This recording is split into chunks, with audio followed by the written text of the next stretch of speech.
Trump breaking news, Bob Costas calls Democrats feckless for endorsing Joe Biden. Interviewed on Saturday morning by CNN's Michael Smerconish, sportscaster Bob Costas criticized Democrats, calling them feckless for pitting 81-year-old Joe Biden against 77-year-old Donald Trump in the 2024 presidential race.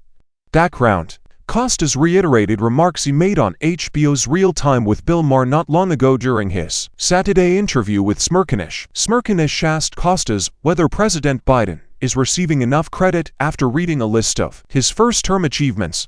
Then Costas spoke, "I believe he's receiving some of the praise, but the important thing is this. By himself, he is unable to prove that point. On his own, he is unable to present such a strong, convincing argument. Neither can he use public opinion to bring the clear case against Trump." The governor of California, on several occasions, Gavin Newsom, has appeared on these shows to argue passionately and in depth in favor of Joe Biden for president. However, Biden can only manage to string together 2 lines out of the 5 flawless paragraphs that Gavin Newsom just produced. A recent survey carried out for the benefit of Newsweek revealed that among adult Americans, 1/3 are in favor of removing Joe Biden from the presidency through the use of the 25th Amendment, according to the 1967 amendment that establishes the presidential succession. The president is unable to discharge the authorities and responsibilities of his office if the vice president and a majority of cabinet members so proclaim. In that case, the VP would step into the position.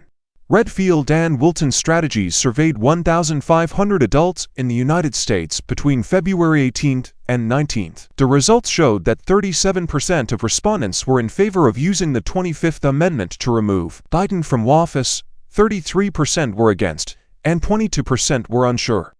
We will provide additional information as it becomes available in this breaking news story. As South Carolina's Republican primary approaches on Saturday, all eyes will be on Nikki Haley, the state's former governor, as she fights an uphill battle against Trump. Her former boss, Trump, and Haley are the only 2 major candidates left vying for the Republican presidential nomination in 2024. The other candidates have all dropped out in recent months due to Trump's overwhelming lead in polls and early state primaries. After finishing second in the Iowa caucus to the former president, Florida Governor Ron DeSantis decided to withdraw from the campaign before the New Hampshire primary.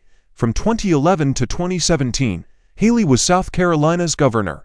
From 2017 to 2018, she was the U.S. ambassador to the UN during the Trump administration. The polls show that she won't pull off a huge primary upset in her own state. Approximately 63% of South Carolina primary voters intend to vote for Trump on Saturday, while 33% intend to vote for Haley.